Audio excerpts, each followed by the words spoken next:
And we're live. Good evening, folks. Thanks for coming in.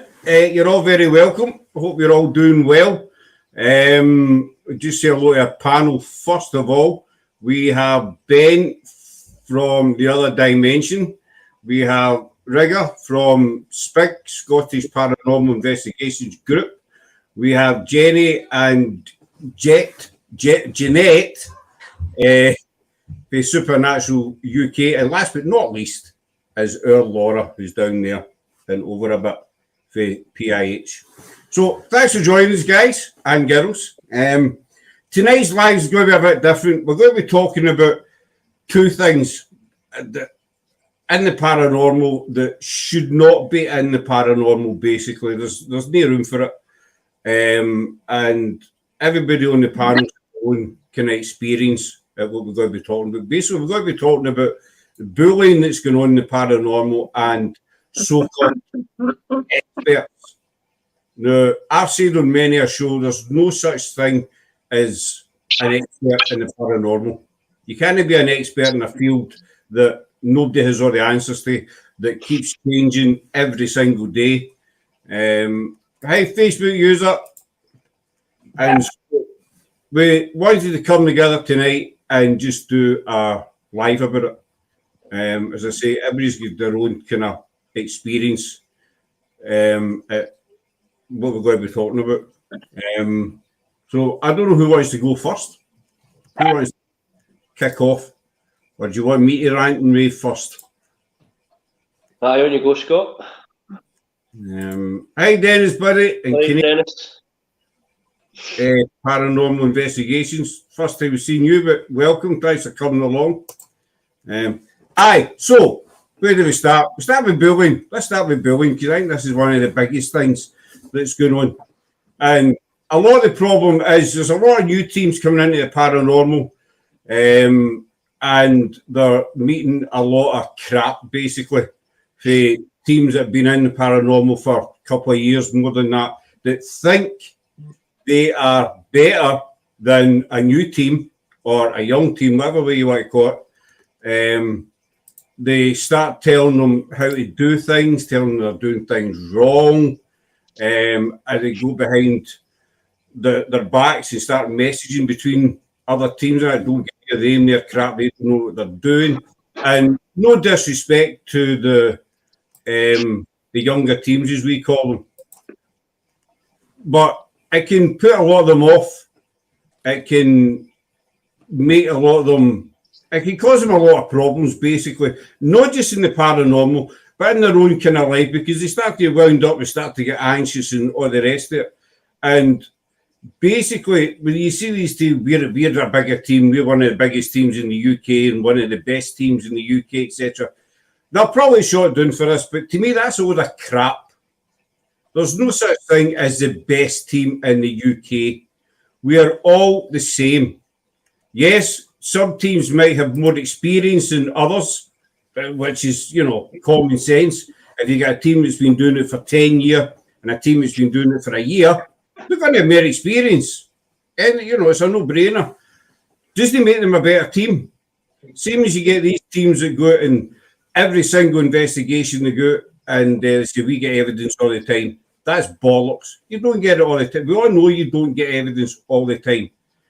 And just pulling that comment up, I've been part of the community for many years and I've seen some established teams just hammering new teams who think they're local sheriffs or the Ontario Paranormal.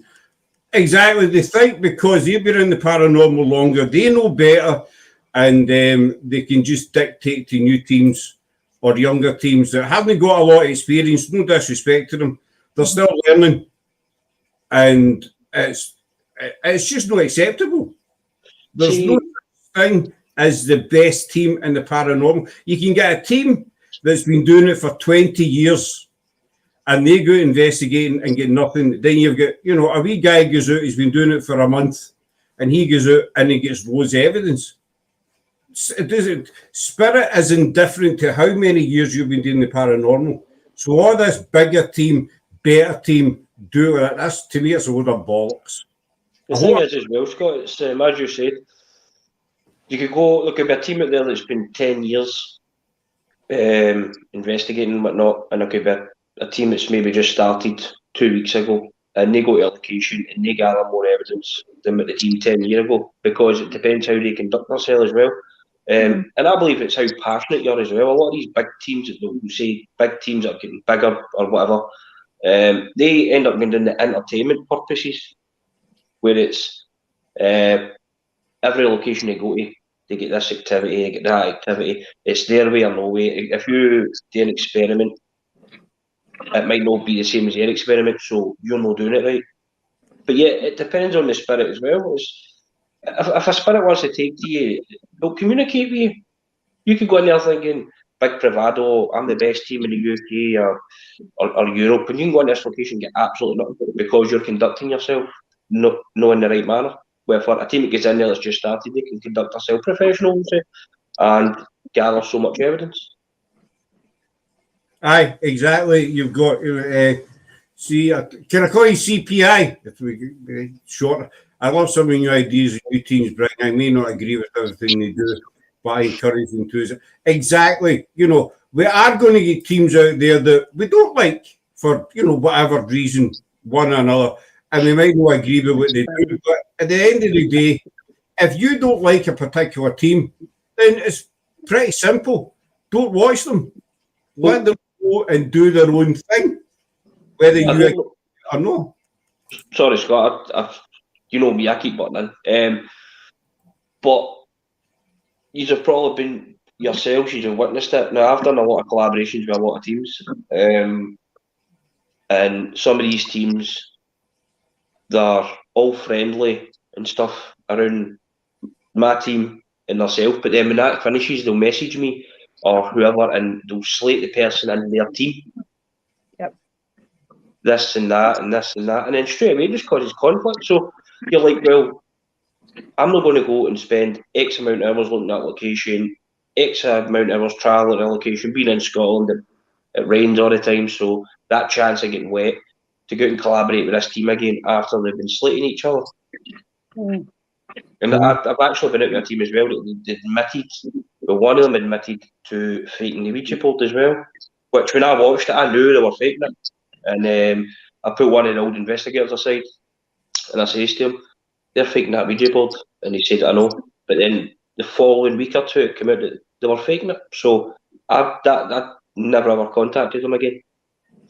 Because it's disrespectful as well, especially people who's got the passion, you know. Look, travel 3-4 hours to a location, and as you said, you can go to a location, get next to nothing activity, nothing, or you could go and get activity. It's just that, what if we get this, what if we get that? And for somebody to sit there and fake a Ouija board, then it's, to me, it's disrespectful. Location, your time, everybody's time, spirits, it's disrespectful. But I've witnessed that as well, that these teams are all friendly, and then they'll sit and they'll badmouth each other, which you're like, nah. So you don't bad mouthing a team. If you don't like a team or you don't agree with the way they go about their business, whatever, then don't bother with them. Just scroll on and do your own thing. A lot are in it for the money from events I do. Exactly, there are people that are in it for money, for followers, stars, whatever the hell, you know. Somebody put up a comment, Facebook. We've had a lot of crap to us. We are the more order team, and they are the new team. We are getting bullied by them. We're a small family investigating. See, there's no, I mean, why? There's no reason for the bullying. It really, I think, annoys me. A lot of it's got down to jealousy as well, because when I first started Spig, I've been doing the panel since I've been 18. Not a constant, but a couple of years I've not done it. Maybe went back to it for a year or two and obviously decided to start my own team. But there was a team that I spoke to, and I'm not going to say the name. It's not bad mouthing them or anything, but they told me straight away, jealousy there's a load of jealousy in the paranormal. I.e., if you go and gather so much evidence, jealousy will come into somewhere. Oh, it's fake, it's this, it's that, it's this. And then that's when it comes into the bullying. Oh, but they gathered this evidence, so they're saying, but we never got this. And then the bullying starts coming. But jealousy is a big, and I've noticed it myself. I'm gathering yous on the panel to notice it yourselves. But there is a lot of jealousy in there, and it does roll onto bullying. Yeah, I can vouch for that as well. I've set up. I've helped set up groups over the years. There's quite a few people that vouch for that, and I've set up probably about 6 or 7 of these sort of groups that have gone from they come into the paranormal, they get that sort of thing. Then they get the backing behind them of a few hundred fans and that lot, and then they start to twist, and then they get that one bit of evidence, and they get a bit high on themselves, which is fine. Everyone does. You get a bit of evidence. You want to put it out there. You want to be proud of it. And then they start to twist and mold, and then they start wanting stars, and then they start thinking they're going to start getting money from it, and start turning into this. And then it's right, we've got this reputation now. We're going to bully other teams. Old members will leave. They'll set up their new groups. And instead of the whole policy of live and let live, or even help them set up, they start bullying the other teams. They start breaking down. And this is one of the biggest problems going with paranormal film. As you say, Ben, if you get a good capture, whatever. I mean, we've had some great captures since we've been going, but you get a good capture, you put it on your page, you get yourself a wee pat in the back that, that was a good. But then you move on. You've done your investing, you've had a good capture, you're happy with it, and you move on. Don't keep patting yourself in the back for months after it and using that to say, right, we are much bigger, we're much better because we got a picture of a woman or whatever it might be, And the other thing, before I come with you, Jen and Jeanette and Laura, don't no forgoing about these. The other thing that gets me is when teams put up my comments just disappeared. 2 seconds, guys. I seem to be having a wee issue. No, they're back. My screen just went black there. No black, but blank. As when these groups they put up pictures and they highlight captures, they put up a picture and no big arrows, a big smiley faces and all the rest of it, flashing lights, look at this. Don't do that. If you get a picture and you think you see something in it, then by all means post it, but don't say it. Just ask for people's thoughts on that particular picture. Do they see anything? If they do, what is it? Don't start putting big arrows and all the rest of it, because 9 times out of 10 we all know it's not really what that the person thinks it is, and they just are making an ass of themselves basically. Sarah's popped a question which we're going to come to. We're going to come to that one, B. Don't worry, we will come to that one. So Jen and Jeanette, what's your experience of the bullying stuff? Could I just say something, Scott? Yep. I gotta go for 2 seconds. My boss is trying to phone me. I'll come back then, okay? Right, that's fine, though. That's fine. Sorry. Sometimes I get started, I just keep going and I forget to shut up. Well, you did want me. You did say me go first, so that's what I was doing. Sorry, ladies, carry on. With the bullying, at the end of the day, we're all out there for the same reason. If you disagree with somebody, agree to disagree. I disagree with all this backstabbing and everything else. We're all out there for the same reasons. We all watch shows. If we don't like one, we don't watch it.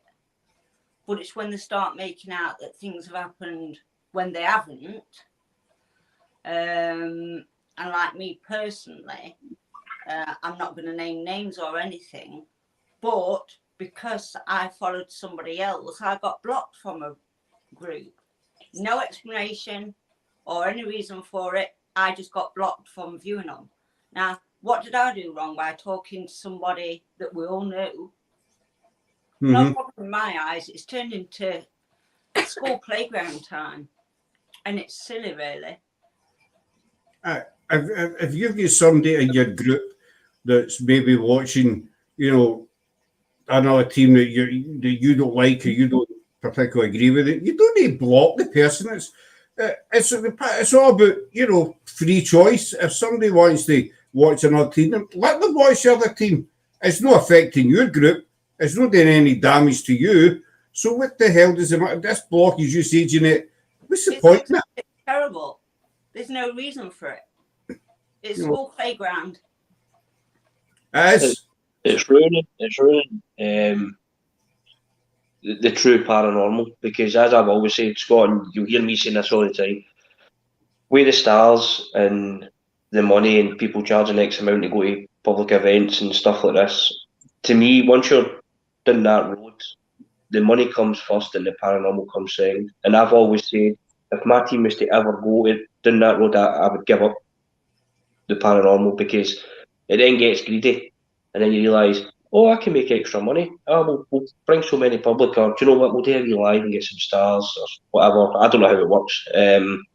But as a lot of people are getting greedy with the money, and then the entertainment purposes. That's why a lot of these teams, there's big teams out there, I'm not going to say any names, you probably know some of them. But it's stars, and then I think they finish alive and they go into something else you need to subscribe for.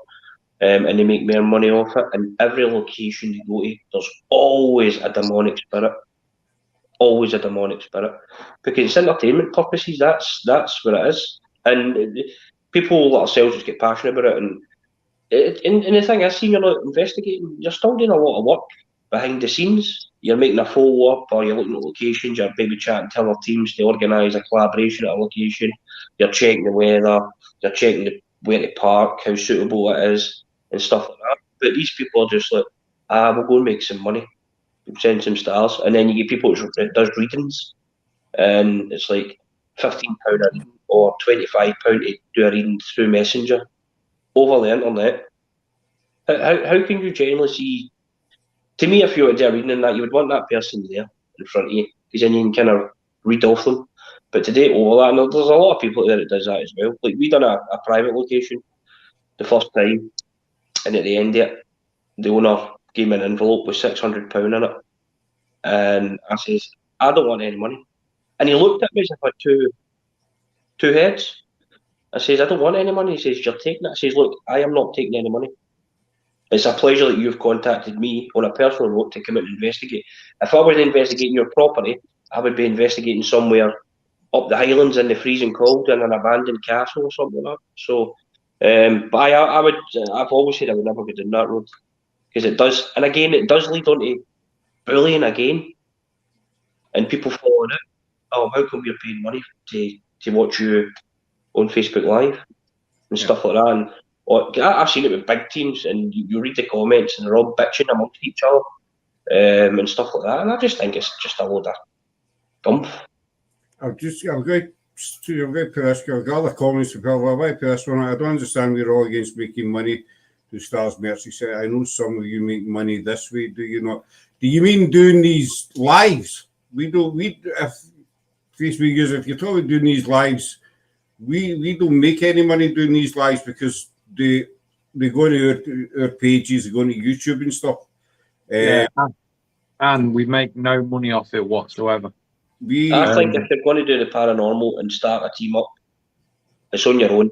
If there's a location that you try to get to one year and it's maybe quite expensive to get, if it's down south for up here and you've not got the money, then wait till next year, because it makes it worth that while.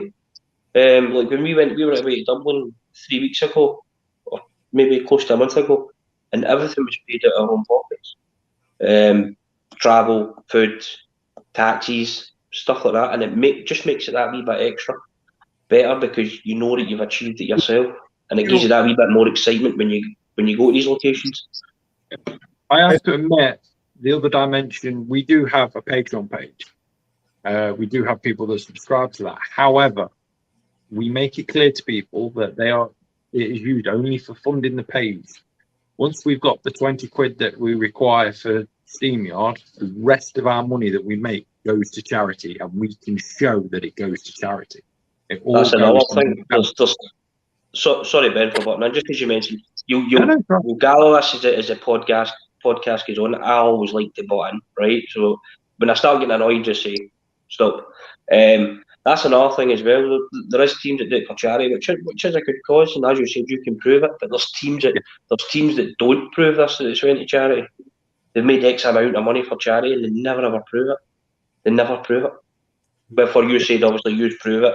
It's went to a good cause, whatever charity that shall be, one charity, two charities, whatever, and you prove it.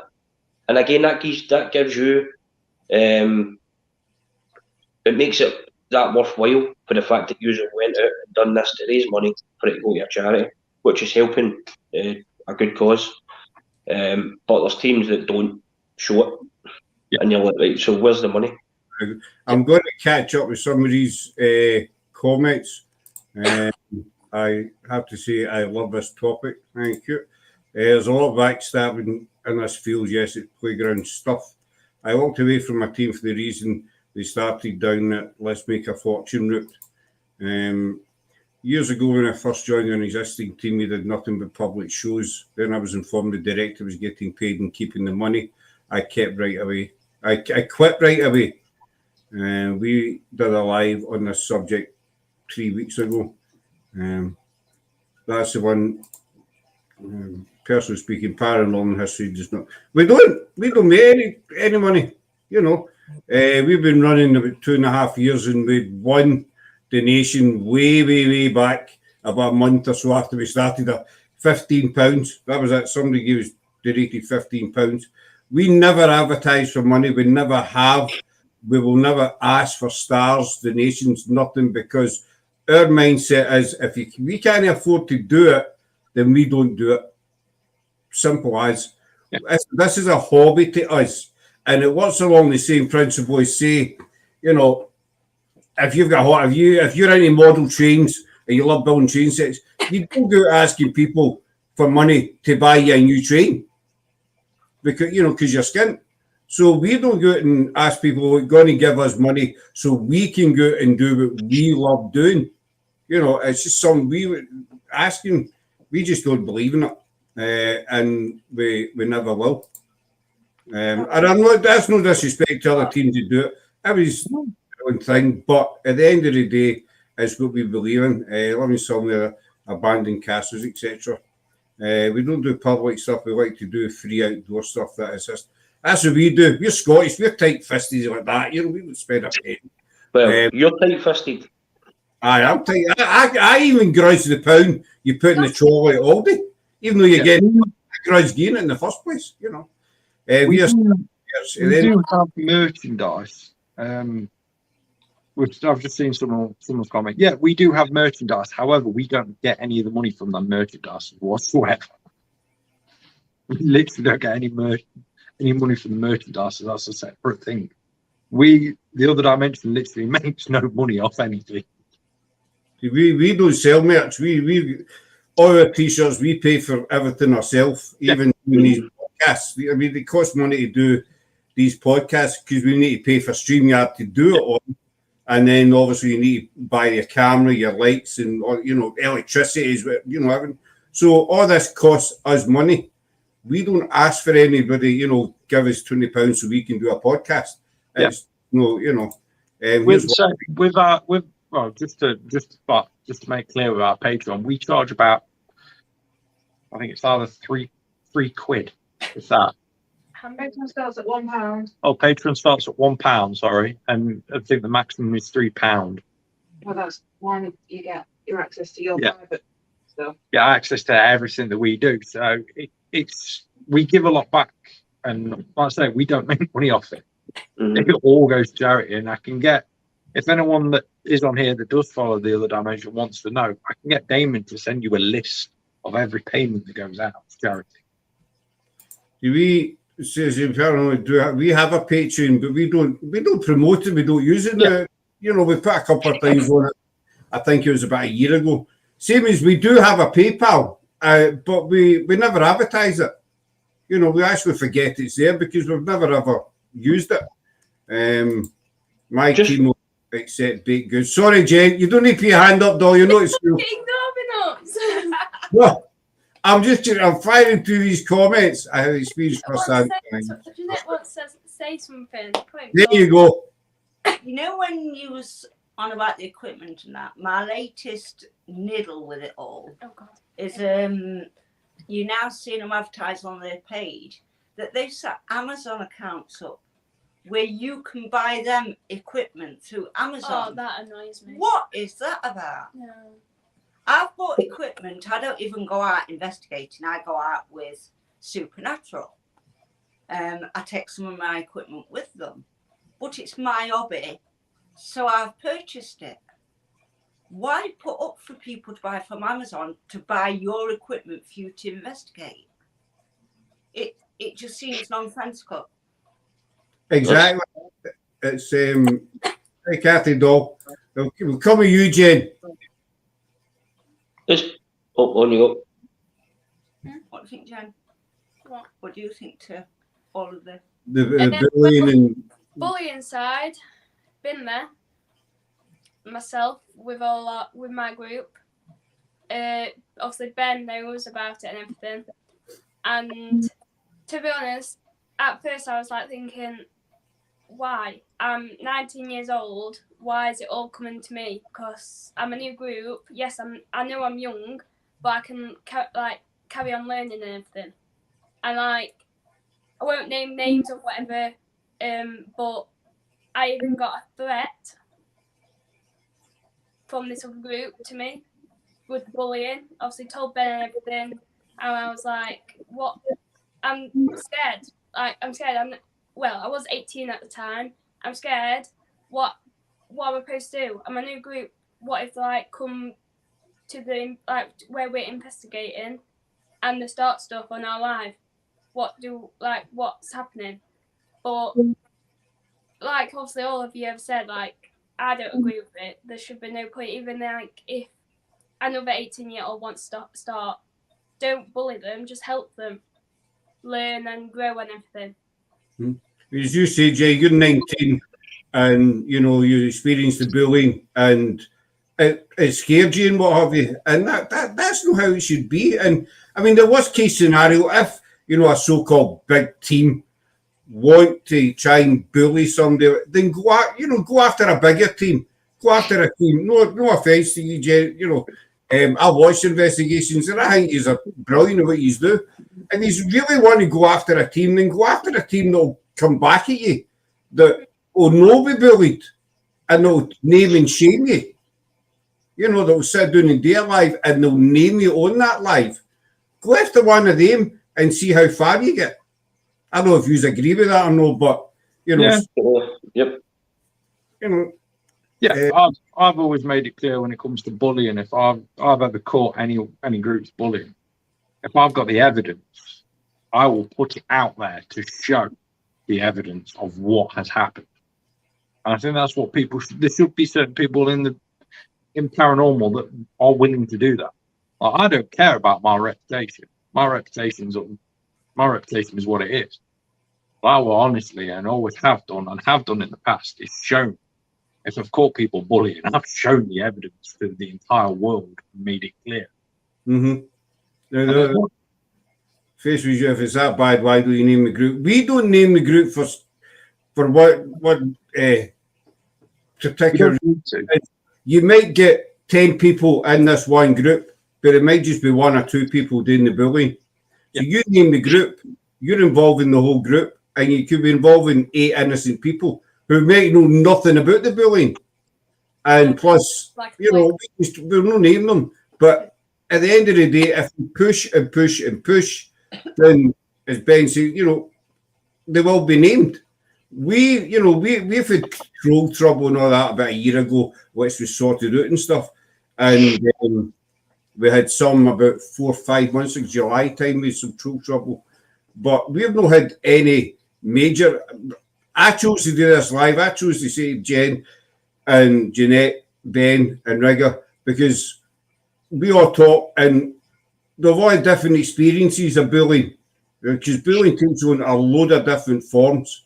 Yeah. And enough's enough. We see it every day in the paranormal. But we'll not name any group because it can involve innocent people in it.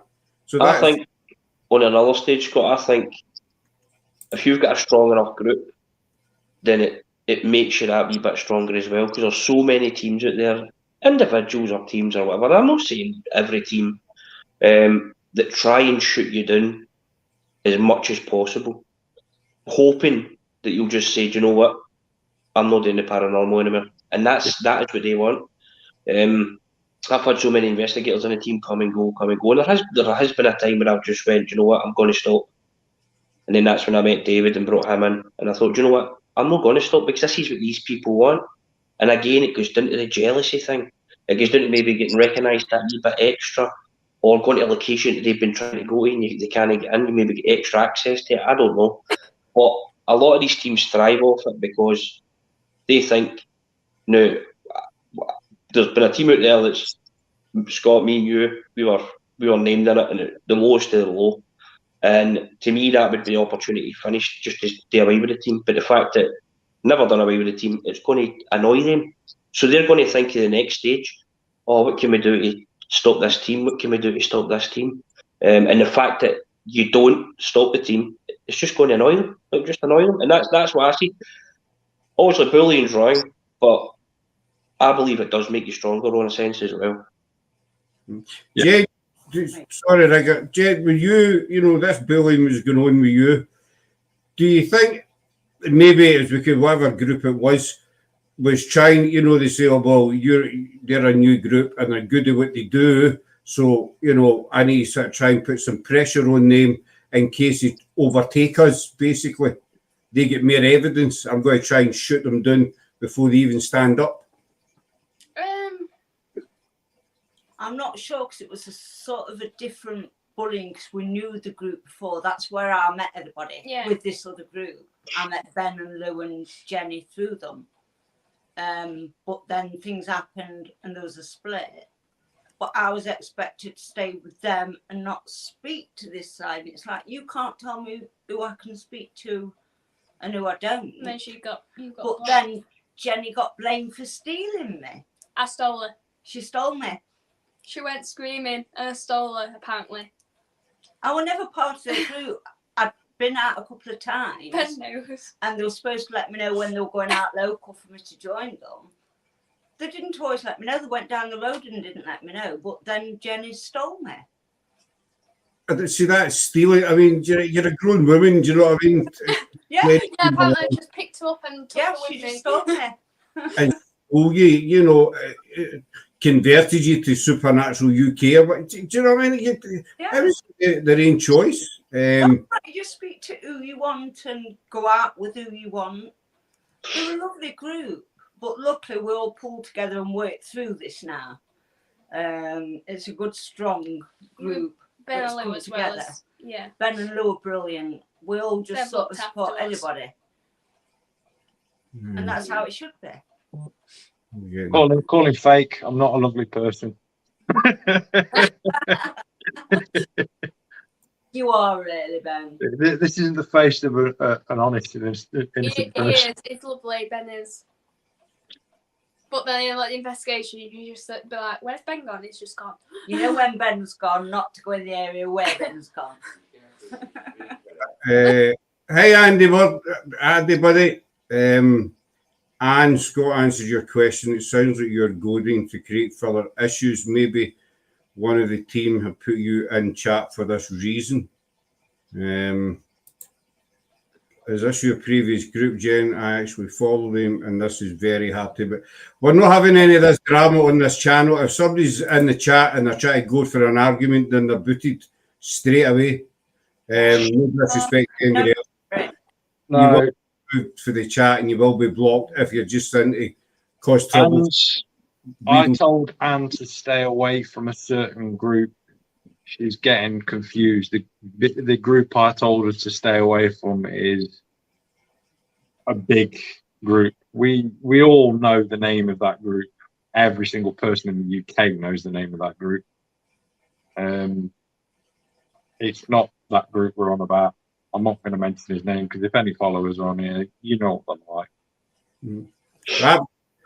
I don't know the name of the group, but we're doing this live to talk about bullying in general. As I said at the start of the live, the guests on this panel all have their own personal experiences of bullying in one form or another.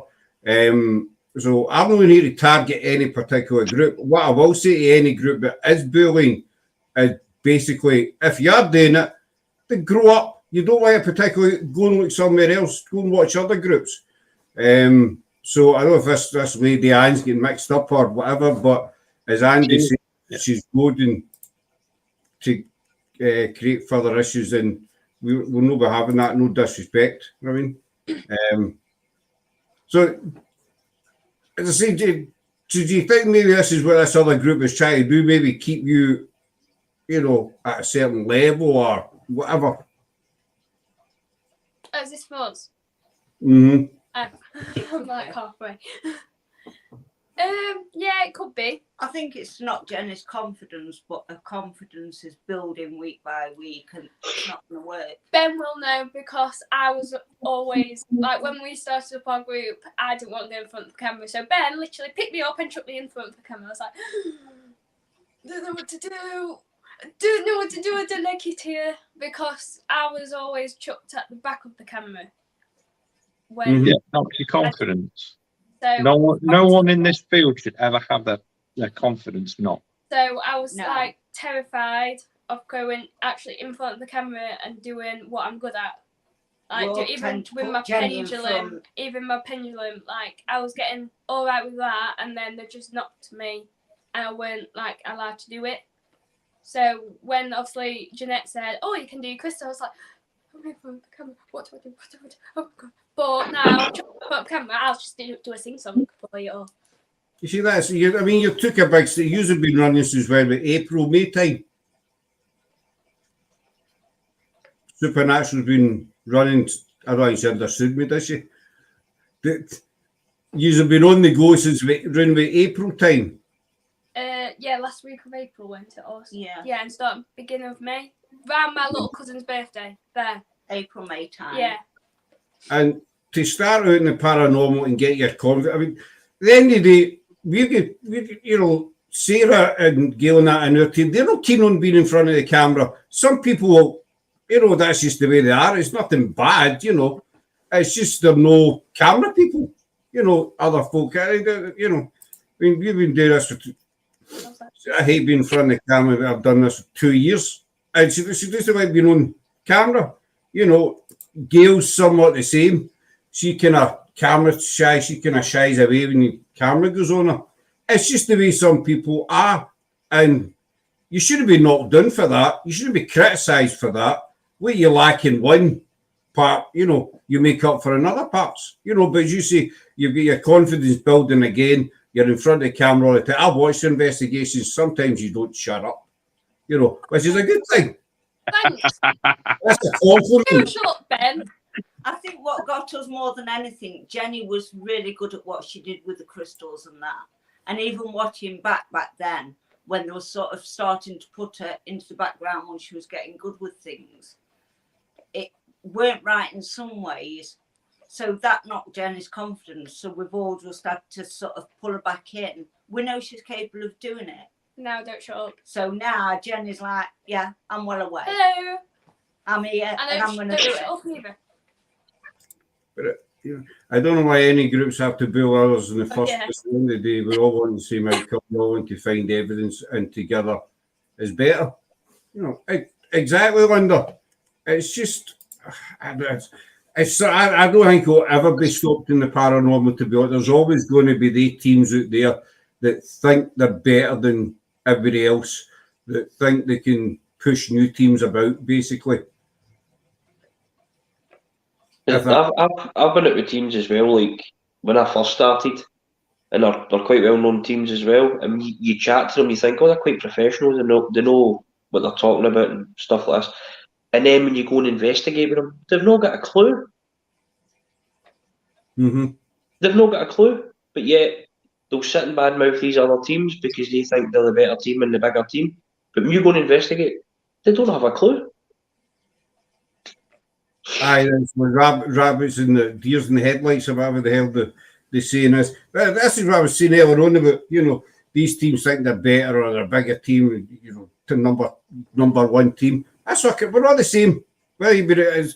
I mean, Mark Edgerton, he's been doing the paranormal for over 40 years, and he was trained by Peter Underwood, who was the granddaddy basically of the UK paranormal.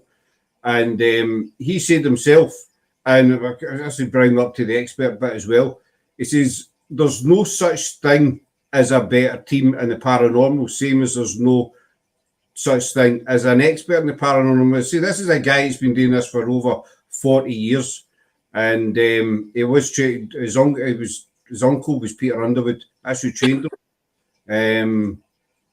And as you say, we're a bigger team. You might have more members in your team. You could get a team with 10 members and a team with 2 members. This makes them a better team.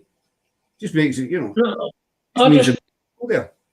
I don't understand how teams can't just be a team, go to location, investigate, document it if you want to document it, document as much, put it up on your page, let the members decide whether they think it's paranormal or not, and move on. Go to the next location. I don't know why these other teams want to get involved and thrive or get a power trip, so to speak, hence why they go for the smaller teams. Because as you said, Scott, they'll not go for the bigger teams. That's why they'll go for the smaller one to make them feel some sort of power, as if they know better because they've been in the field for X amount of years. That doesn't matter. Experience is gone, but then you could go to location yourself for an hour and gather as much evidence as you would with another team going for 10 hours. It doesn't matter. But I just don't know how teams can just investigate. Right, we've captured this. What do you think? Right, next location's blah blah date, and then just go for them. But teams always try to get involved to try and get some sort of power. I think that's what it is, and then obviously the jealousy thing and stuff like that, and that's why they keep doing it. And the first time they'll try and bully, and it doesn't work, then they'll try it again, and they'll try something else, and it might get nasty accusations and whatnot, and because you're not listening to it, and you're saying, you know what, I'm not finishing my team because of these people. And you start getting that bit stronger, and then they'll eventually just leave, and they'll probably go to another team, start picking on another team. Well, that happened to us a few months ago. You right, Rigga, we both know because it was labelled the same kind of person basically, and Ben knows because somebody actually contacted him, and then luckily Ben contacted me. So we'll get experience at first hand as well, and there's no reason for it. We're all here for the same reason. There's no Oscars or for the best capture or whatever. If a new team comes in, help them, don't hinder them. Yep. That's basically what it is. I'll catch up with these comments, and then we'll move on to the expert thing. As there are always 3 sides to every story, those being accused of being bullies may in fact have been bullied themselves, and once they stand up for themselves, they're branded bullies. But if you've got the evidence to show that they were the ones bullying first, it kind of puts a hole in that. Simon's saying something I've noticed is the bigger teams seem to spend a lot of time running away. I thought the idea was to be investigating, not run. I've noticed that as Simon. Yeah. That's a good call. That's a good comment, because there is teams out there that start getting activity, and I'll say activity, and then it's let's pack up and go. Yeah. But I'm the opposite. I don't know if you are, but I'm the opposite. I'm like, we're getting it, we're staying. We're staying. It baffles me. But you get, I watched in telly and stuff as well. They'll hear a stone drop or something like that, and they all run out the door screaming. You say, well, why'd you go there in the first place? The whole reason to be there is to find something, and then as soon as you hit they're off, they're in the car. It baffles me why anyone wants to bully. Are they worried that the team might actually hit the jackpot with some evidence? Maybe that is. Maybe they're worried that they might get a better capture. But sometimes it's the new teams that are trying to push the older teams out. We just make that comment. It could be a possibility, in a sense. Maybe they're wanting to come up the ranks. I don't know, because I'd imagine there is probably new teams out there that could cause trouble. as well. But I don't know. I don't know with that one. I personally don't know witnessed it or anything like that. But to me, it's usually the bigger teams that tend to try and bully the smaller teams. Maybe it could be a fear thing. Maybe it could be the fact that they might start getting pushed aside. I don't know. But at the end of the day, they shouldn't be thinking that way either. They should be, if they're truly passionate about the paranormal, then you shouldn't be bullying. You should just be concentrating on your own investigations, your own team, or other teams you work alongside with, and everybody just gets on. If you're truly passionate about the paranormal, then why would you want to go and bully other people that's passionate about the same thing? Exactly. It's like fishing. Oh, I'm going to go fishing. I'm going to start bullying this fisherman. You don't. Yeah. Well, Jen, would you think, the new teams are trying to push the older teams out? Would you think of that comment? Really, although saying that, I have seen some new teams out there, they're coming in as if they know it all, when they don't, because obviously they're just learning. So it could be seen as pushy.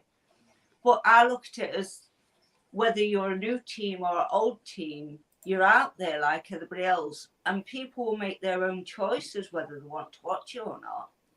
It's not that you want their viewers to start watching you instead. You're doing what you love to do. And it's up to the viewers whether they want to follow you or they don't. And at days, if they don't like what they're seeing with us, then they're not followers. They'll go to a different team. And I think people look around and then sort of settle on the teams that they prefer to keep watching. I know I have. There's only a few teams that I like watching and following. But once they start with this big-headed bit and, we found that and we found that, or it gets to a heavy area where activity starts increasing, then the run, that don't make sense. You are going there to find out about this activity. Why disappear once it all starts happening? So, again, I think some of the older teams think they're better than the others, and some of the new teams that are coming in, I think it's to put their stamp on it to show that, I'm not bothered about anybody else, I'm going to show that I can do it, but they go overboard with it instead of just going out and doing their own thing and getting on with the investigation and basically doing what I'm learning to do now and forget the camera's there. If I realise the camera's there, then I'll disappear. But again, I think they're fighting for viewers, and there's no reason to do that. Exactly. No, what about you, Jen? Well, it's like, I agree with what Jeanette says of it all, and like the viewers, like the fighting for viewers, like me and my dad said when we first started up, even if we've got 2 viewers watching, like my mum and my nana, that's it. We don't care. We don't care about the viewers. We just care about doing what we like to do, the paranormal investigations. Like, yeah, we've got the camera on, like on live and whatever. Yeah, if we catch something, great. But we'll take a screenshot and obviously say, like, post it and say, what does everyone think? We think it's like a woman, but what do you lot think? Like I said, the viewers, we don't, like, we love the viewers who watch us, it's like our little family. But like me and my dad said when we first started up, if it's just like my nana watching or Jeanette, that's fine. We're not bothered about the count, like how some people care about, look, we've got 20 people watching, we're amazing, we're big, like the term big-headed. We're just like, if it's 20, that's fine. Thank you for everyone using the spare time to watch us. We appreciate the viewers that do watch, and we'll try and interact with them. Obviously, sometimes we miss questions because we're busy doing something, so they're not going to shout over to us with a question whilst we're in the middle. But they will wait and mention it once we finish what we're doing. We love it when viewers are watching, but we're not forcing anybody. We're not going to fake things that are going off just to gain more viewers. We are doing what we're doing. You either like it or you don't. But that's it. What about you, Laura? Welcome back, though. Thank you. That took longer than expected. I do apologise. What was the question? I kind of come in halfway through it. So someone put in the comments about the newer teams trying to push out the older teams. And they were talking about, you know, some of the bigger teams, older teams, whatever, are obsessed with viewers and all the rest of it because they want more views than, you know, A wants more views than B, kind of thing. Well, that's quite a complicated one. I think if you're a newer team, it's harder. It's harder to make a stance. It's harder to come into the paranormal field, especially if you're up against, and that's the wrong way of putting it, but that is what the way it is you're up against other teams that have been doing it for what, maybe 5, 10, 20 years. They might have a wee bit more experience, they might have a wee bit more viewers, more opinions, etc. It doesn't make them better, but you're always going to get that. You get that at work as well. If you think about it, if you join a new workforce, you're always going to be with somebody who thinks, you know, they've got more experience than you because they've been there longer. That's not necessarily the case. They might be more knowledgeable, but it doesn't make them better. You know what I'm saying? Exactly. Ben, how about you, buddy? We've not forgotten about you. What's your thoughts on that one?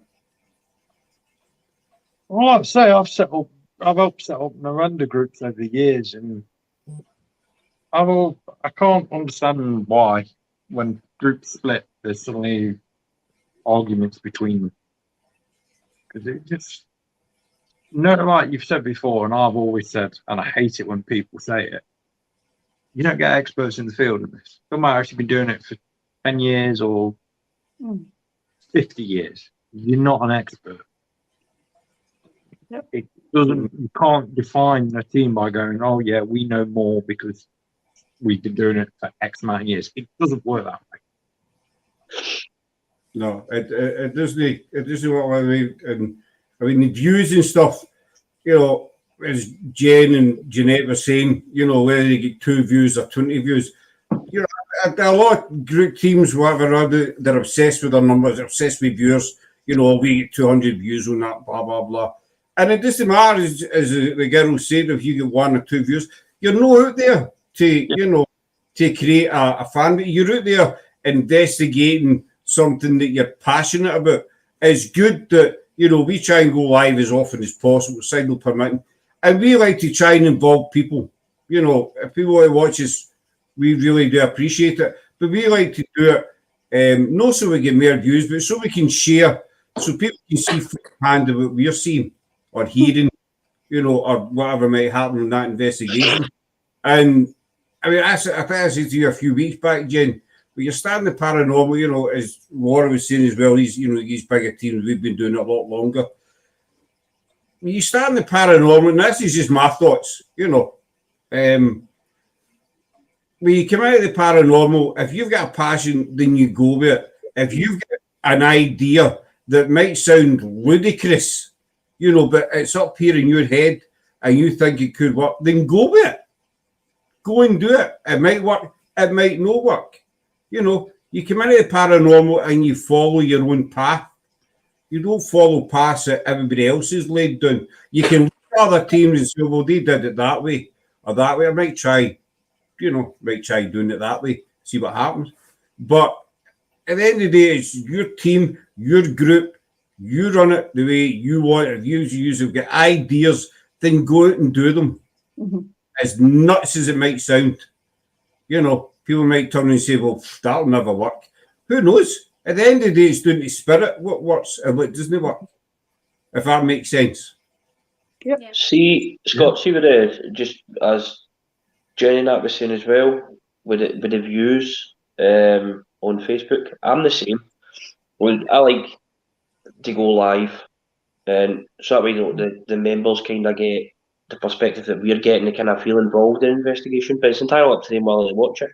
The reason I like to go live is because it documents basically the paranormal journey for the first time we went live up to the most recent times. And there was a time a couple of months ago I went right through the very first live that we ever done, and then I watched some. And sometimes you can learn from them as well, because you can go, right, that was the first live. There was too many people walking in front of the camera. There was too many people speaking, which was contaminating, so we can run an EVP, and you kind of learn and you start getting kind of better with your lives. But again, it's up to these people whether they watch them or not. I just like it because it documents different locations we've been to, maybe different experiments we've tried, maybe one that we forgot, and just look back at that live and go, I forgot about that experiment, I'm going to try it the next time. But with reviews and that as well, as Jen was saying, it's good to get people on. Obviously, can I get them involved a bit? But I like it for the fact that it documents, because you can keep on your page like forever. So sometimes I'll go right through to the very first live, and sometimes they're a shambles. But it's good to document it. Mhm. I mean, it happened to us. I think Gail's got experience of this. Last year, when Gail, was it last year? Last year, Gail joined us, and this individual who'd been doing the paranormal for about 30 plus years, whatever, actually mailed Gail behind my back. Gail had been out with us one night, and then the next day she got a mail for this guy behind my back saying that we were no good, we were doing it all wrong, and if she wanted to really learn, to go out with him. But this guy didn't know that we were with Gail at the time, that she was getting these messages. And so I mailed the guy and I says, listen, if you have an issue with me, then you mail me. Don't go mailing one of your friends or one of your guests saying that we're doing it all wrong. And the team will tell you in the last 6-7 months, this guy, it sounds big-headed, it's not meant to be big-headed, but this guy said nothing but praise for us. Laura's nodding her head. She knows exactly who I'm talking about. I'm not going to name him. I'm sorry, I'm trying not to laugh. He said nothing but praise. You know, you can't find a big enough straw, if you know what I mean. You know. But a year ago, it was, they're crap. They don't know what they're doing. Come with us, blah, blah, blah, blah. And there's no need for it. If you're a new team in the paranormal, go and do your own thing. Forget what everybody else tells you. You can talk to other people in the paranormal, and that's what it's about. You know, it's supposed to be a community. You know, talk to people in the paranormal. Say, I'm not sure about this, I'm not sure about that. Get advice if you want. Totally up to yourselves. But you start a new team, follow your own path, do your thing. If people don't agree with it, they can get stuffed. Basically, the end of the day, you're not there for them. If they want to try and bully, tell them to get stuffed. You know, just say, do your thing, we'll do ours, or go and take on somebody who's got more experience than us. There's absolutely no excuse for that. It's just how when people come in and say, you're doing it all wrong and stuff like that. Now, over the past 10 years, we'll say the equipment's ranked up. There's all types of equipment out there that you can use. When I first started, it was like a K2 and a camera. But I strongly believe you could go to a location with all this equipment, and it generally only really takes that one question that this spirit could be waiting on, and that's when you can get true communication. Instead of going with all this equipment. So nobody's doing it wrong. There's no such thing as doing it wrong. How do we know we're doing it right?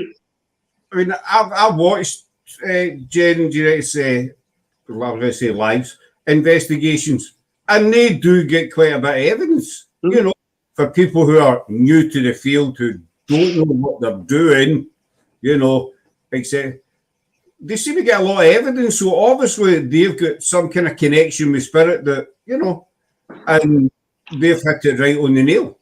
Could be personality or anything, you know. Like, if you go to a location, excuse the language here, and be a dick, right? If you go into a location, these spirits will not take to you.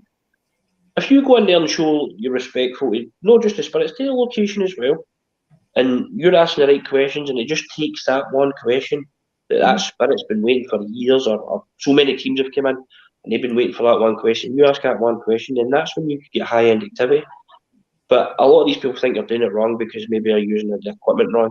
And I know with the REM pods and the K2s and stuff, walkie-talkies is another big thing that can cause all them to go. Walkie-talkies. And I know teams out there that use walkie-talkies. So as soon as you release that walkie-talkie, your REM pod, your K2, all that goes at the same time. And they'll go, oh, it's paranormal, but they're not showing the walkie-talkie. And straight away, that's confusing the spirits. Mm-hmm. I mean, the Moving thing, in all this equipment and using a walkie-talkie to light it up. And the thing is as well with the REM pods and stuff like that, how do we know that the REM pods aren't scaring them? With the noise and stuff like that? We don't. that's it. We don't know. The other thing I liked about supernatural investigations, I think, Ben, you agree with me on this, that they're natural. You know, you do watch some teams and you can tell 10 mile away that it's set up, that they're faking stuff and the rest of it, and you just want to go and dig your own grave watching them, basically. You know, you just want to go to your own funeral, basically. But when you watch Jen and her team together, they're having a bit of a laugh and a joke, but they're, you know, and they're investigating, but they're down to earth with it. You know, and I know, Ben, you've been on a few investigations with them as well. Would you agree with that comment? Yeah, they always keep the atmosphere high, because a lot of teams are more. You see these teams that are more focused on getting what the viewers want to see, and then there's teams such as, I'm pretty sure when I say this, come out for every team that's here, and I know there's a lot of other teams that come out for the same things. They will still keep the audience in check, make sure that they're aware of everything's going, but they'll also sort of put the audience at a sideline and get on with what they're doing. Yeah. If that kind of makes sense. Yeah. No, I it doesn't. normally have Lou here to translate. We all know what I'm like when Just as you were saying that, Ben, obviously when they put the audience aside and concentrate, that's one big thing I found. See, when we first started the live, your attention kind of went to the live and the viewers rather than the paranormal. So we actually done away with the live for a while. And then we went back to the live and you're like, right, what's the comments, what's this? But just that wee split second, there could be a spirit there waiting for you to communicate with them, and you've took yourself away to the phone. But as the times went, you kind of learn. And as I think it was Jen, well, says they'll go back to the comments when the time's right. Where for a lot of people, like, oh, saying this and saying that, somebody's called it this question, somebody's called it that question. So you do kind of learn to read the comments when you know the time's right to go back and check them, sort of thing. I mean, when we first started, doing investigations were a mess. So were our lives. I mean, you know, we had a rough idea what we were doing. You know, a rough idea. That was it. But as time went on, I think I was too focused on the camera to start with or whatever. But then you learn to sort of mix and match. You're still doing your investigation, but you know your audience is there, you know, and they know that you know they're there. You know what I mean? Yeah. You're still doing your investigation and you're still enjoying it, and Spirit picks up the fact that you're enjoying it. I need to catch up with some comments, folks. Some of the bigger teams are so obsessed with getting stars and likes that they actually forget to do an investigation, and 3/4 of our live is taken up with the begging. Sure. Before they start, they'll sit and they'll wait like 3, 4, 5 minutes and let the viewers come on, and then it's straight away send stars, and then the after show, whatever that is, £6 a month. I don't know. And all that, I just find it disrespectful. But again, it's entirely up to them. It's not affected me in any way. But again, it's up to them. On a personal note, I don't agree on it. I think if you've got a passion for something, you go ahead and do it. Achieve it yourself. Go out there and, as you said, Scott, follow your own path. Yeah. Don't be like everybody else. You go into the paranormal because you know you've got a passion for it. You know, some people might set out in the paranormal because they have a certain goal. You know, I want to do this. In 3 years' time, I want my own ghost adventure show or something like that. You know? But then you get other people who, you know, I'm interested in the paranormal. I'm going to give it a go. I want to find out more about it. And they just get into it and they've got their own ideas, what they want to do, and they just go ahead and do them. And that's what we done when we started, you know. And some of our ideas worked, some of them never worked. But do you think it's getting down to the stage where obviously the bullying's picking up? Do you think it's going to get to the stage where there is teams that have got an idea but they don't want to try it because these bullies will then try and have a go at them? it'll kind of hold back their idea because they don't want the bullies to go, they're trying that idea, idiots, or something like that. So it'll probably get to the stage where these upcoming teams or teams, and I've got a good idea and I know it's going to work, but I don't want to try it because I don't want X, Y, and Z to start slagging me for it. Yeah, I've seen it happen before. I've seen it happen with not just teams. I've seen it happen with just people that watch the show. I've seen people like viewers will bully as well.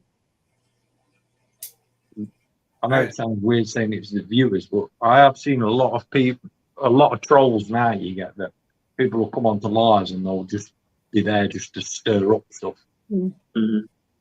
I had one. Scott, you'll know exactly who it is I'm talking about because you had a wee run in with a certain person last week or whatever it was. Start of last year, or maybe the middle of last year. So somebody had commented my page. It was public, but I've made it private, which was an absolute pain because I had to take away every single person and delete myself last before I could read it again. But it was a male, and somebody commented, nothing to do with us, just something with the paranormal. Not on our team, never met the guy. But this individual decided, I'm going to screenshot this and I'm going to post it on all these different groups and start slagging Spig. So somebody messaged me and says, showed me the screenshot of what this guy done. And he was slating the team because he said it was one of us that commented, put this post up when it wasn't. Words get exchanged back and forward, and he was the same. He was the main man in the paranormal. Didn't believe in it though, but he knew everything about it, all this equipment, all this and all that carry on. Grown man, and I'm like, look, I don't know why I'm explaining myself to you. If you don't like what we do, don't be on the group. And at the end of the day, it wasn't anybody in the team that put this post up, but you don't have the right to screenshot this and start posting it about all these big networks and trying to bring my team down because I'm not having it. So I deleted them. But Scott, you had a run in last week as well, or whatever it was, with the same guy, and you're like, there's no need for it. You're a grown man. What do you get out of this? Does it make you feel that bit stronger, a bit more in power? I don't get it. It's I'll just give you some of these comments again. Quite a few comments, all truth, none of Simon's exactly right, and I think that goes for everybody on the panel. We're all investigators, but you know, we're all searching for the same thing, but none of us know the right way to go about it or the wrong way. You know, there's no such thing. And we're just doing whatever we feel, you know, is natural to us. Working as a friend and not a guest with a person. That's about that individual that was saying we were crap, basically, you know. We were doing, if you think a rainbow line up was a sign it would be witchcraft, a couple of hundred. That's true enough. You need banter, it makes it like fun if you get unexplained evidence, it's a bonus indeed. One thing as I watch the paranormal videos, I really just like the camera being turned around onto the face of the investigator and not the surrounding what's going on. I agree, Kathy, seems like a permanent. You do get teams with that, but when they do a live investigation, that's what I like with your guys' investigations as well. You don't do this, you know. When we do an investigation, it's live. Every now and again, I'll turn the camera on just to say a quick something, let the people watching know that I know they're still there, kind of thing, and what's going on. But then you turn the camera back room because they came on to watch an investigation, not to watch you sit and gab all night. You know, and that to me that's just totally wrong. But not me. I mean, this individual last week, I put up a post about a his and hers K2 experiment we were going to try. Just something simple. And as I say earlier on, Jenny, it might sound like I'd not say idea to other people, but I thought, might make sense. And this guy started, you're assuming that it's spirit and stuff like that. So the same as you, we try to be respectful at every point of view, everybody's comments. So I was, in a respectful way, I was trying to tell this individual, look, we assume nothing and we state nothing. We just show you what we've got. With the K2, I quite explained, you know, if it sits dormant for a period of time, and if it goes off, when you ask a question, then back off again. If this happens a couple of times, then that we find that interesting. Otherwise, we don't pay any attention. But this guy, he says, I've got my own group and it's full of experts. And that's what got me. He says, this group's full of experts in all different kind of fields of the paranormal. And we ended up just removing him because he was goading for an argument. He just was not. Sarah put comments in. And I think Laura put a comment in as well. But this individual was just not for taking a telling, so he'd get booted out, basically. We're not having it. Because it's disrespectful and it can cause offence to other members in your group. You know what I mean? And there's no need for it. There's no experts. I've watched people on their channel saying, I'm an expert in this, I'm a specialist in this. You know, I think bollocks. You're an expert on sod all. You know as much as we do, basically. And it's a paranormal for you, innit? It's just, you know. So, Jen, was there ever a time after you started you felt just saying, right, I give up? Early doors, yeah. Because obviously we got that much hate from obviously this other group. And I was thinking, like, the third week when we were like, because we go live every Saturday, so obviously we're at work and everything in the week. So I thought if we do it on a at weekend, then obviously Sunday I can have a lazy day. And on like third week at night, like after the live, I was like, I can't do this with all this hate. I've been through obviously school with people like hating me and whatever. I'm grown up now. I don't want like adults and other people doing this the same. And then obviously I spoke to Ben about it and Jeanette, and they were like, why are you paying notice to them? This is your dream, this is your hobby, carry on doing it. I'm like, yeah, but everything what I do, they like throw it back in my face and say blah blah, all that malarkey. But I've just I've grown up. I don't take any shite. Sorry. It goes over your head now. Yeah, it goes That's there now. all right. Like I said, the bad word earlier on, you're all right, Jen, who's just disappeared. Sorry, my mum rang me. Can I just message mum on your phone? Jeanette, pay the electric bill. I know prices are high, but pay the electric bill. Come on. Sorry, mum. Oh. Let's do that again. So mum's Rigga keeps blacking out the phone. Oh God, no. Trying to message you on Jeanette's phone. Right. Right, there's Messenger. Thank Just you. type your mum's Yeah. name at the top, you'll find her. Just going to message your mum back. But like Ben and Lou and myself have all said to Jenny, look, they're getting at you to make you pack in. Now you can walk away from something you love and regret it, or you can let it go over your head and get on with what you want to do and let it go over your head. And luckily, it's strengthened Jenny. She's going from strength to strength every week now.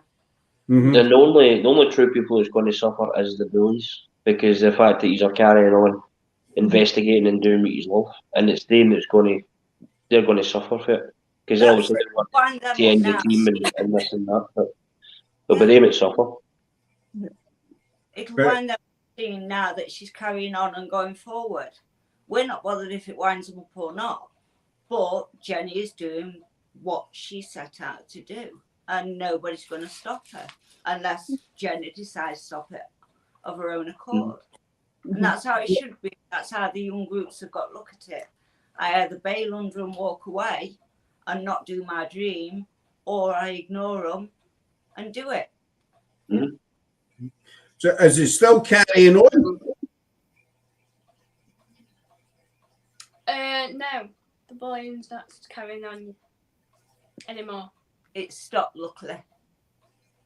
So, but I mean, Jen, you see, you're 19. You know, you're still a young pup, as we say, Scott. You're still a young pup, and you're relatively new to the whole investigation game, what have you. But you've got great support around you. You've got your dad. Oh, how is your dad, by the way? My dad's, he's fine. He's still hobbling. And then Still my hobbling. dad, he's doing a lot better now, but he's still in hospital. But he's on the right road.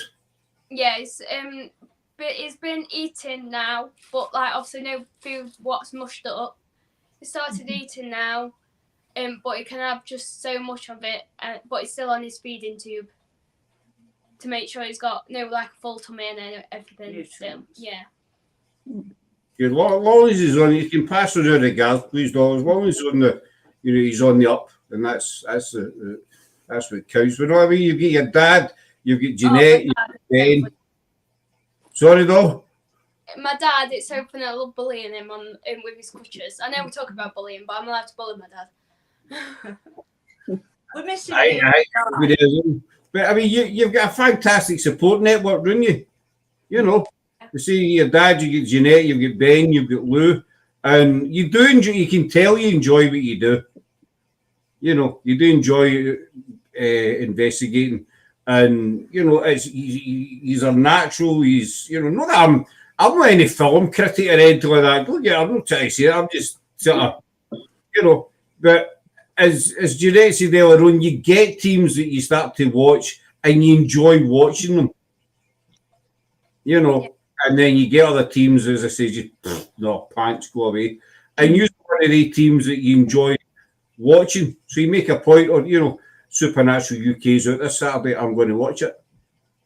Because what's the right word? You make it enjoyable, you involve people in it. Does that make sense? Yeah. And involve the public to a point. It's one of those that you've still got to try and interact. But luckily, the viewers that watch know that the questions do get answered in time. But obviously, if we're in the middle of something, they're not going to shout, "Oh, stop what you're doing," because somebody's asked something. Mm-hmm. So Saturday, we had somebody new on the camera that wasn't used to it. So she didn't realise that if they've asked a question, just to answer them so they know they're not being ignored, to say, right, they're busy with something at the moment, I'll ask that question for you in a minute. But it's something that will be rectified for next week, so we all support each other. Mm-hmm. She's new to camera and don't know what normally happens. So now she knows to just have a word so that viewers know they're not being ignored. They will be answered at some point, but maybe not straight away. But we haven't got that on. But it's the same with everything we do. We try new things. They might work, they might not. Yeah. What's that? Trying. No. And as I say, it can maybe sound the most stupidest idea in your head. Yeah. But you think, it's possible. And at the end of the day, if you don't try, you never know. No. Isn't the paranormal a continuous learning process, though? Yeah. Well, there's no right, there's no wrong, there's no stupid, there's no silly, there's no nothing. It's just continuous learning, and the minute you stop learning, the minute the fun goes out, the passion disappears. We see, as this the whole expert thing comes up, and say, I'm an expert. I say, no, you're not, because nobody's got all the answers. Nobody knows the answers. Nobody knows. We can only go by what we believe. Unless everybody's got their own kind of belief what happens after we pass through here. And we can only go by our beliefs and maybe bits of evidence we might have picked up. Who knows? The other thing is people often spend so long looking at gadgets they miss occurring in other parts of the area. That is true. But just what you were saying about the comments, that happens to us. Mm-hmm. We do lives outside, and we don't always see all the comments. I don't know why, because I'm not tech savvy at all. So, but I might end up home and then notifications will pop up on my phone, and you'll see comments that you never saw while you were live. Does that make sense? When you're watching things, obviously we're in the middle of it, so we're not seeing what's on screen. Mm-hmm. And it only takes a person behind the screen just to look at what you're doing as you're moving, see if they need to move camera. And that's it, you've missed a comment, and you don't always think to check back to see if you've missed any. It's not done on purpose, it's just one of those things on the night. Yeah. But Simon is spot on, you know, spend too long looking at gadgets and you can sit there looking at a K2 meter and maybe miss, you know, a shadow going by you in the background or something. For example, I'm not saying it will, but just for example, and it is easier done. As you're doing through what science, so surely they should be taken as a guideline. There's a question for you.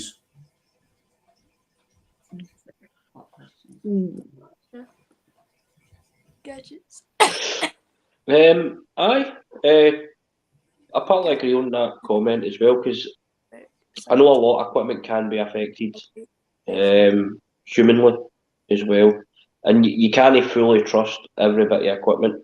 But on the same note, Scott, as you said with the yes and her answers with the K2, if they're sitting dormant for X amount and you ask that question and you get a spike on the right K2, you've asked if you're a male, touch the grey box, and then you get a spike, and then it stops again, then you ask that question, you get a spike again, which basically, I'm not saying it's paranormal, but the fact that you've not had a spike all night until you've asked 8 questions. But there is some gadgets. REM pods is a big one as well. There's a lot of what's the word? A lot of sensitive REM pods. You could be a good bit away and they'll go, or you walk by one, it'll go, and then it'll just go again. So I'm a believer on the equipment, but I believe a lot of it's easily been manipulated as well. What about the rest of you guys? What's your views on should they be used as a guideline? I think they're a guideline. Something's obviously setting them off. We don't know that it is for definite spiritual, but if it's not breezy in the area and that, then obviously something's triggering it. Some kind of energy must be triggering it. And like you say, when you're asking questions and then it starts lighting up to answer questions, then obviously to you there and then someone is answering that question or something. But it's like the robots what we've got. Yeah, the robots are quite good. The ghost hunting robots, we've got 2 of them. And when you put them on the floor, they'll like move a little bit, so they're like obviously balanced. But if a spirit doesn't go near them, they stop dead, like dead as anything. And then if a spirit goes near it, it'll back off or follow it. And like we've had it. Sometimes we have them like stop dead, haven't we? Like still. Well, you asked them to make sure for me, and they did.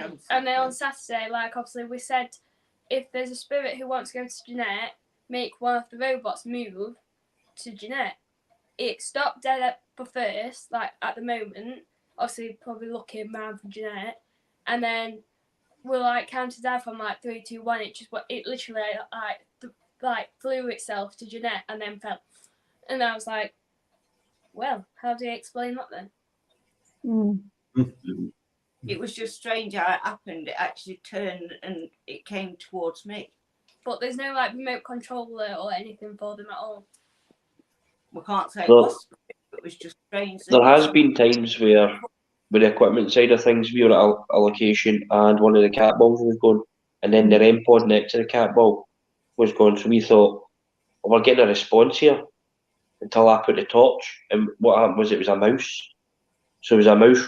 We must have put it on the track that the mouse uses, and it was a mouse that was running by and lit up the ball and went, oh, I've lit this ball up, and then it's come back, lit up the ball, and then it lit up the REM pod, so it turned out it was a mouse. But we had 2 REM pods at a location as well, quite widely apart, so same sort of yes and her idea with Scott, but so like if you're a male, touch that black box and it went, then I said, okay, just to prove that it is you, can you go now and touch the other black box at the other side of the room? And then that went. So it's things like that that kind of gets your mind going. But I can't exactly say that the equipment's 100% legit. But over the years of doing it as well as yourselves and stuff like that, there has been situations where you're thinking, right, this is a response we're getting. We tend as well, look, a lot of abandoned locations with the mice and spiders and stuff like that, we tend, if activity with a cat ball a lot. I used to pick it up while it was flashing, just move it aside to see if it was still flashing. But now what we do is we put a glass over it. And sometimes it'll no flash again. Mm. Or you can say, right, Spirit, if this is you, let me see how strong you are. Can you go through solid objects and touch that ball in the glass? And the ball would go inside the glass. But the glass is upside down, so you get the ball and then the glass on it. And nothing can get in it. Nothing can get into that ball. And we've had responses with that as well. But again, a lot of it is easily manipulated as well. Back to the walkie-talkies. As soon as you touch the REM pods and the K2s and all that stuff. So, but Scott, I know you like your basic stuff as well, which is good. I'm not I like the K2 stuff, but I'm not because I'm thick as mince anyway when it comes to electronic stuff. You know what I mean? But I prefer basic, like ping pong balls. So it's cheap stuff as well. Again, because we're Scottish, cheaper the better. You know, I would rather spend £2 or £3 on a box of ping pong. Well, Laura bought the ping pong balls. I'll be honest, she bought them. But I just, I mean, one of your experiments involved a back clothesline with a ripped up T-shirt attached to it, just strings, because it didn't cost anything. So, it cost me a T-shirt, but that was it. What about you, Ben? Would you think gadgets are a kind of guideline? I don't know. I'm still I'm out on certain gadgets, and some I've seen can be used quite well because I come from a massive scientific background when it comes to equipment. I think, like I say, some of it can be set off quite easy, but a lot of people don't tend to do bass recordings anymore when they first turn up. No one goes around with an EMF detector first to see if there's any power lines or anything like that. You see it in buildings a lot.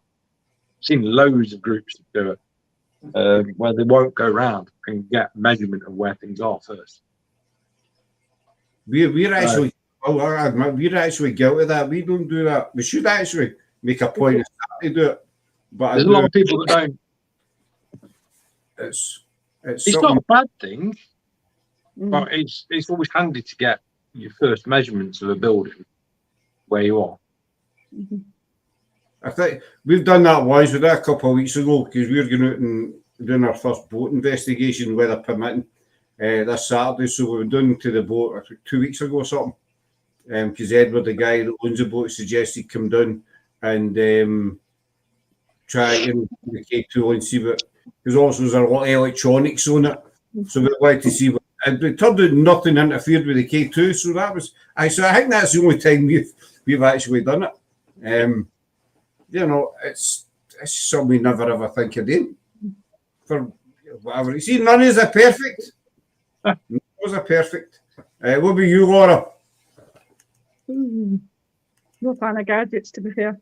But I think if you're using, say, a K2 or whatever, the wind pod or whatever, and you've also, say, you've got a cat ball or you catch an EVP, then both these, obviously in collaboration with each other, it's very hard to dismiss that.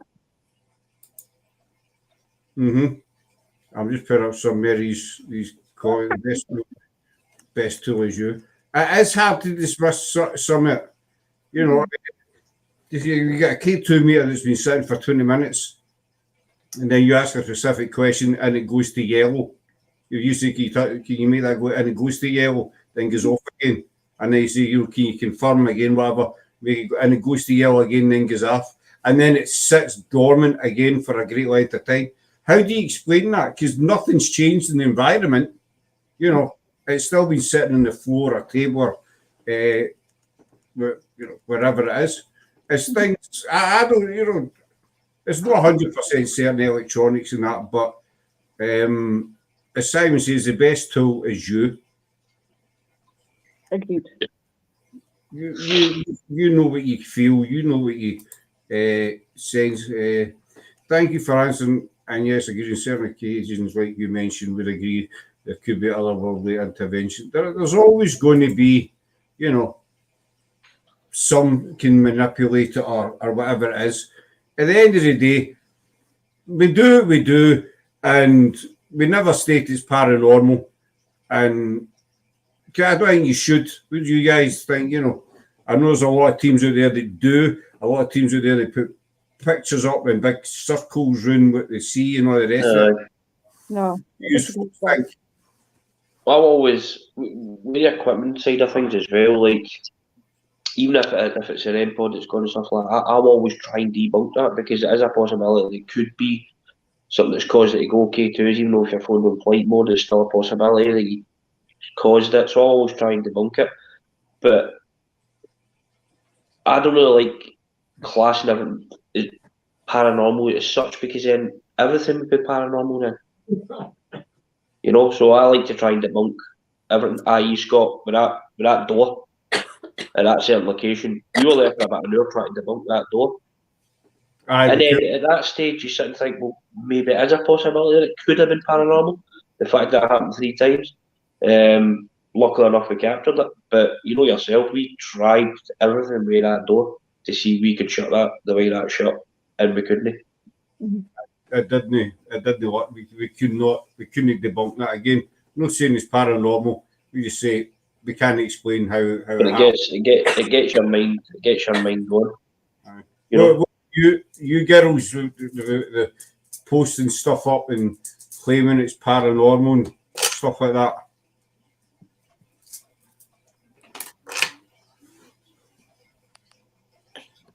Sorry, my battery came up. Do you think that it should be left up to, you know, post it on your page by all means, but do you think it should be left up to the people, you know, whoever, your members to decide? Or What did you say again? Sorry, we were just shouting Kev to get a charger. But when people put up on their pages, you know, we've got this, and they put the big arrows pointing to, as we said earlier on, and they state it's paranormal. What's your views on that? What, as in on pictures when they're doing the drawings round them and things like that? Aye. I always look at pictures. I take snapshots. It's my Samsung one, Doc, over here. I take pictures and just put it on as it is. Either somebody will see that there's something there, or they won't. I know I've definitely seen something, but just because I have, it doesn't mean to say that somebody else will. Whereas I disagree with circling round figures and here it is, look, because they might see something different in the other corner. Mm-hmm. So I'd sooner people decide for themselves. It's not that I'm not seeing what I'm seeing. I know I've definitely seen it, but somebody else might not see that picture. Mm-hmm. So if I've circled something, they might see something the other side instead, if you know what I mean. I let people decide. Mm-hmm. Yeah, for themselves. What if they do see something? If they don't, I might see a lady. Somebody else might see it as a man. Yep. You just don't know. Everybody views things differently. Well, you Ben? What, with the circle and the photos and stuff? Aye. I think the instant you circle it, there's nothing there. It's, sometimes when they circle it, they actually cover up whatever it is that they're trying to point out. As soon as you put a circle round a point, you instantly get pareidolia. Yeah. Instantly, within a split of a second. That's exactly my thoughts on it as well, Ben. Yeah. You've got We've seen this. Obviously, I'm not a paranormal investigator. I've always said that. I'm just an advisor to groups, so I deal with other stuff. But we've seen it in thousands of case studies. I can give you a photo, and you'll look at it and go, "Oh, well, I can see this, and you'll see natural things like there'll be a tree or that. But the instant I put a circle around it, your mind will instantly make something out that's in that circle because you're being prompted to see something in that circle. Mm-hmm. The power of suggestion, basically. Yeah, auto suggestion. You know, basically. I'll put a call. I mean, he's got a good point here. And I think it's we were just, how can you be sure of a K2 reading we are broadcasting live using a phone that's transmit a signal that travels over a huge distance all directions? That's a good point, you know.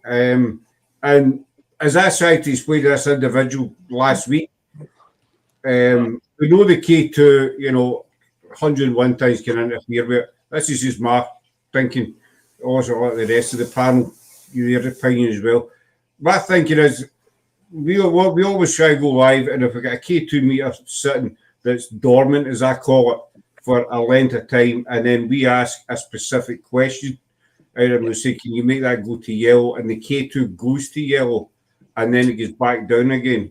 And then you ask again for it to go to yellow, and it does it. Then it gets back down, and then it just sits dormant, you know, for whatever length of time. Then we'll take notice of that because something's made that go to yellow and back down.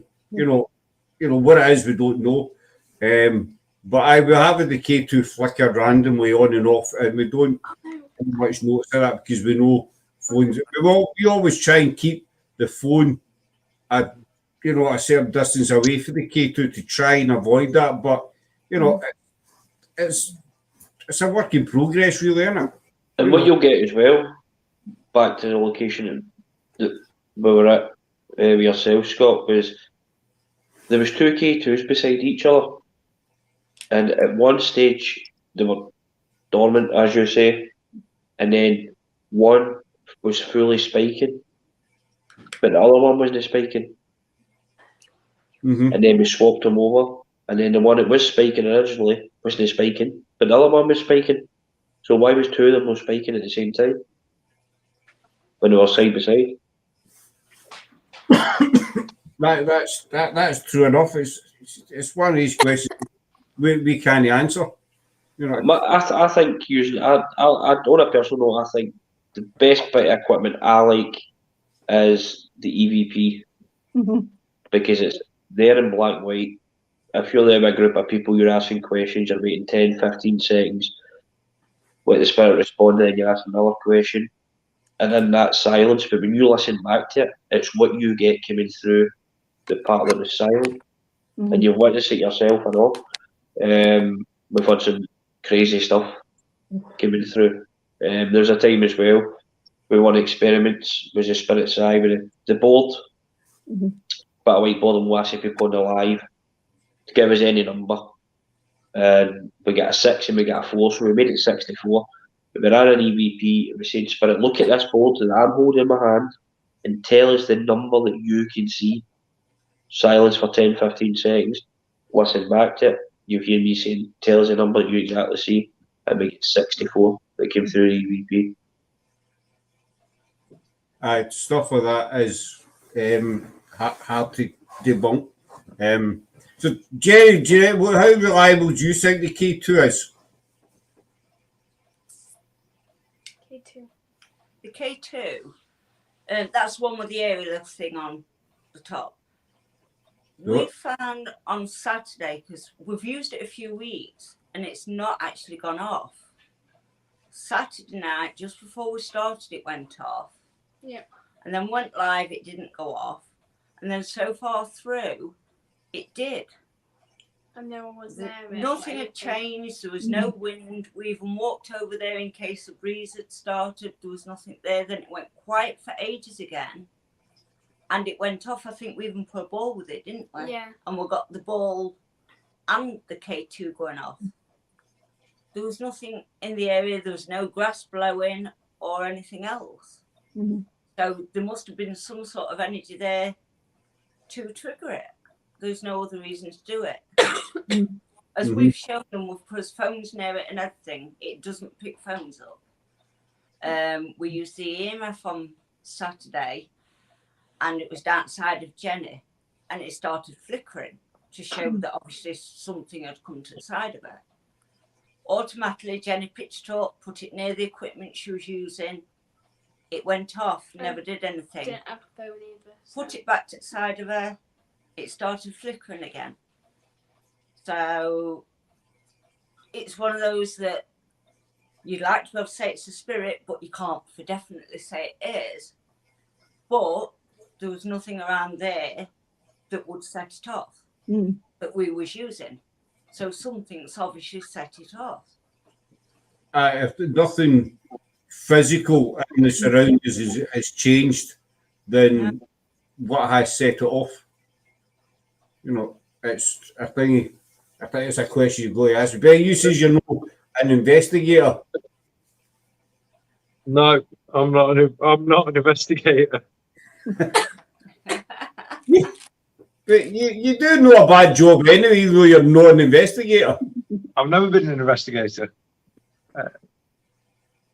So what kind of you've been out with Jerry and Jeanette a few times. Do you just go to be the eye candy? I doubt that, mate. No, I'm a cultology professor, so I help out when needs be. I help out quite a lot of groups and stuff. As I said to Jenny earlier on, it is good that she's got a good support network, and it's a genuine network.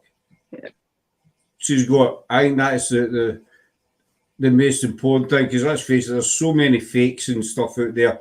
You know, it's pathetic, really. And again, just quickly get back with the new teams and what have you, and they're trying to make a name for themselves, and you can tell a mile off a lot of them are faking. Yeah. You know, there's a quick example, and this is one of the things that annoys me, right? It's a team we watched a few months ago. They did a particular location, and in this location, there was a stone circle. And they have a so-called medium with them, you know, and there's all different stories about this stone circle, basically. You know, it's a portal to hell and all the usual stuff you get, you know. But they just medium along, and she was saying she could feel fire coming out of this circle, and she was getting pushed to all the one side, and it was negative feelings and sacrifices and all the, you know, all that kind of stuff. Oh, you're right, demon, you know, devil, satanic stuff.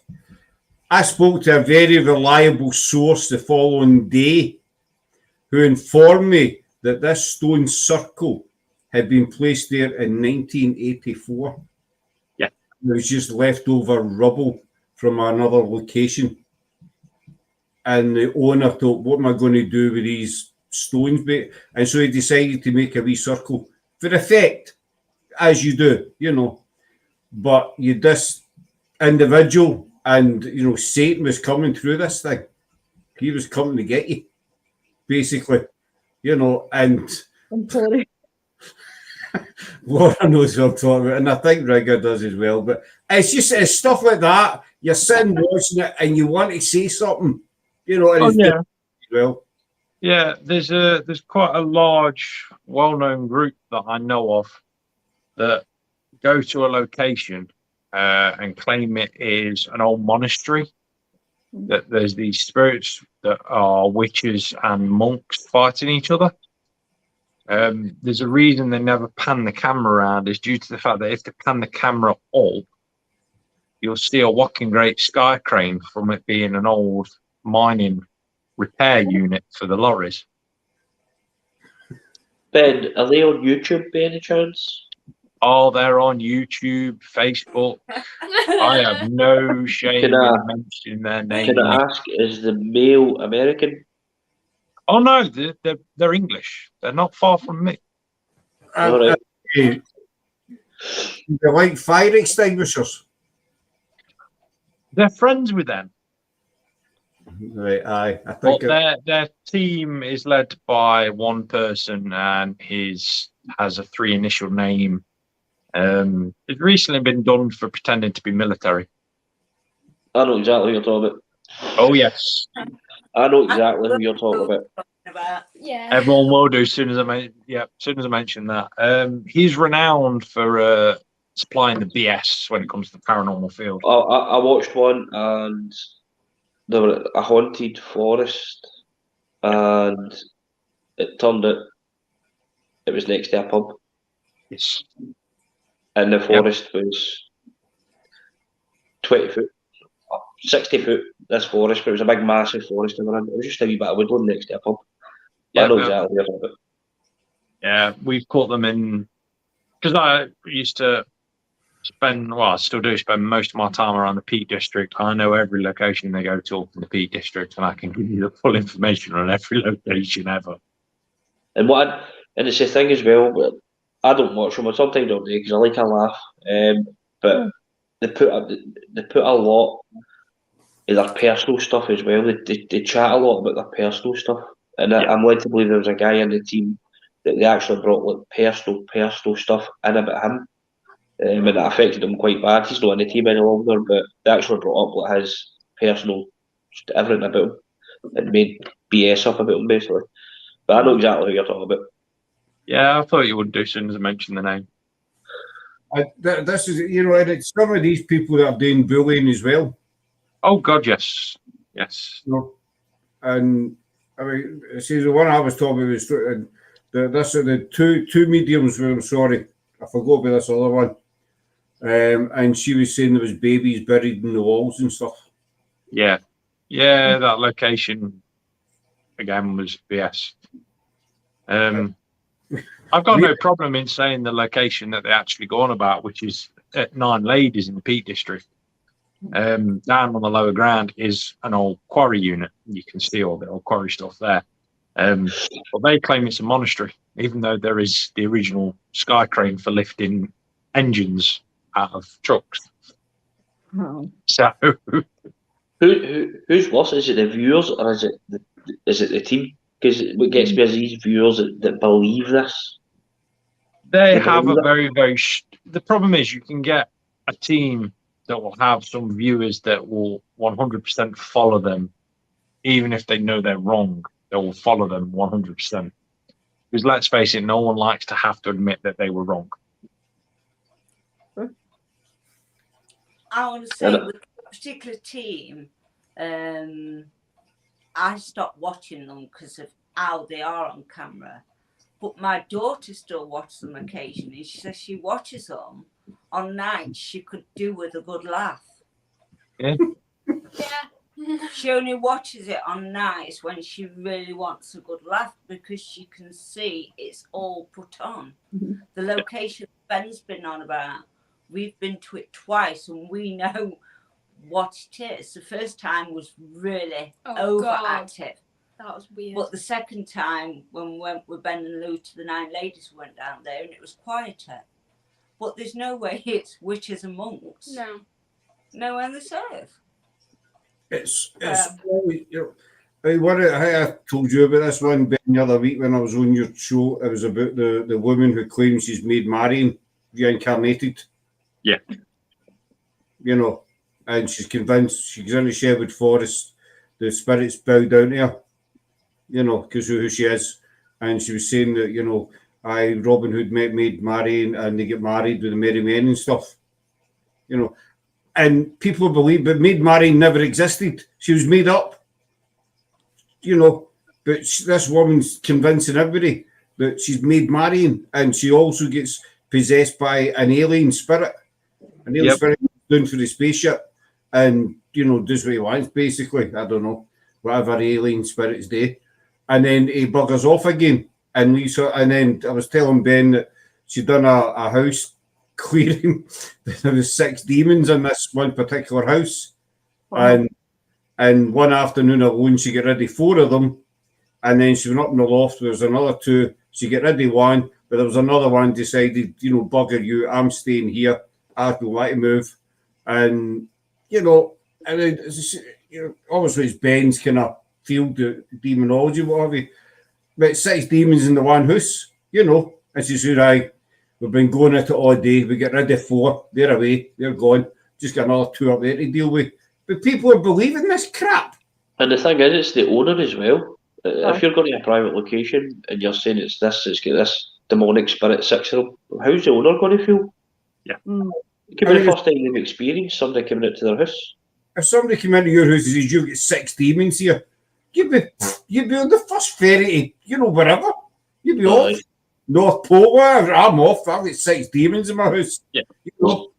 Definitely a lot of people there that do private investigations, and they'll say it'll be £300 to come out and investigate, and then they'll make stuff up that the owner doesn't want to hear, but it frightens owner that much that they're wanting them back out again.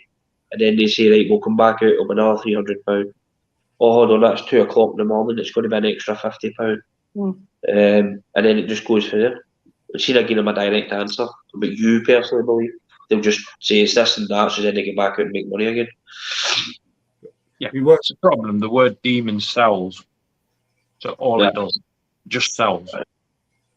As soon as you say demon, you know, oh my God, we're all going to die. There's a demon. Must be true. What I mean, about photographs. I mean, the fire extinguisher. Tell me, you've all seen the fire extinguisher photograph. I think you told me about that, Scott. The girls look a bit confused. Have Two girls down a hallway in red dresses turned out to be a shaky photograph of 2 fire extinguishers down a hallway. Oh. Different. They put on it. They found the twins for The Shining or something like that. Was the kind of headline. I don't know if you've ever seen The Shining, the 2 wee girls. They says they found the twins for The Shining. And it was 2 fire. But people were commenting saying, oh my God, I can see them. That's amazing. You know, and some guy, it's 2 fire extinguishers. You know, it boggles the mind, the rubbish that some people get away with. You know, I was you bear myself with the guy who was werewolf hunting up here earlier on the year, slapping 2 sticks together in a public park. Yeah. No werewolf. Bigfoot, sorry. He was running about a public park in Edinburgh, hitting 2 sticks together and going, oh, stuff like that. The biggest problem you have now in the paranormal field, I don't know what you guys are like with this, but one of the biggest ones that we've found in cultology studies nowadays is divot boxes. Everyone buys a box off email, off eBay or something like that. But the funny thing we've always found with them is the fact that they'll buy this box and it'll be 100% it's got a demon inside it or all this lot. Off a bloke that sold about 20 in the space of a week. Yep. So he's got a stock demons in his garage or something, and he just on in there. Pop them up. Yeah, basically they just it's like eBay for demons. Amazon, the dollar demon kind of thing. He's got them on a shelf in his garage, right? Yeah.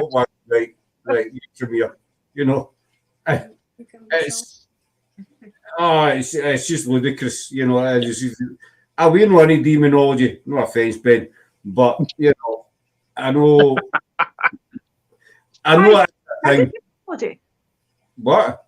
Mind we did a quiz and I aced the demonology part. Well, here we go. Aye, Andy Murphy was on the chat earlier. We done a quiz with Charlie and Rocks, and part of Andy's quiz was demonology, and I didn't have a clue. I'll be honest with you, Ben. I did not have a clue. All I knew was, my answer was demons are bad. That's it, basically. That was my. Just to verify, I'm a cultologist, demonologist. I'm not a demonologist. You know, these ones where you do 5 minutes on a bloody online course and you suddenly a demonology. Like whatever they call themselves. Now, I have an actual qualification. I have a PhD in occultology studies. So, just what I mean. It's I hate getting tired. It's like that thing nowadays with the paranormal field. Everyone gets tired with certain things. Well, it's just. I hate being tired.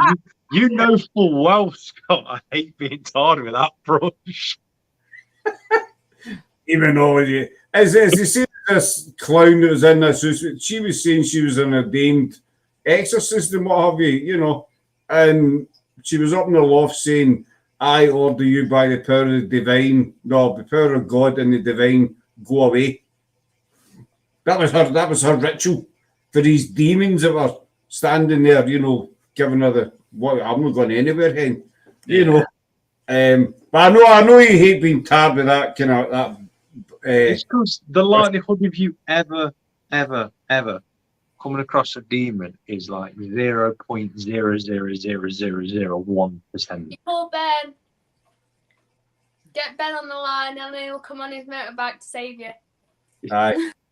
It's the same as there was an organisation, if you can call it. It's, you know, as soon as I was on Cersei during his history, as soon as you hear the word demon, you think, oh, turn that over. But it's the other thing that gets me is these groups, you know, they start out as a team and then they'll call themselves a group, you know, and then they'll call themselves a company. And then it escalates to a corporation. They're a paranormal team, but they call it, and everybody in the team, I mean, I know in our team it would cause me Gaffer, basically. That, you know, it's just, I think it was Laura that started that, actually, to be honest with you.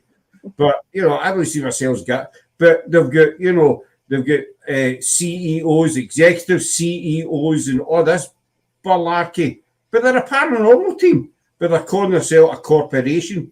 There was one such corporation, and you could, for it was like £35 or something, you could buy a license, a paranormal investigator license. It was a real thing. He's gone. Ben's gone. You know, and so I don't see, I could understand the purpose behind this thing, you know. I mean, do you go to a graveyard at night and you say, Scott Matheson, PI? You know. You say, why?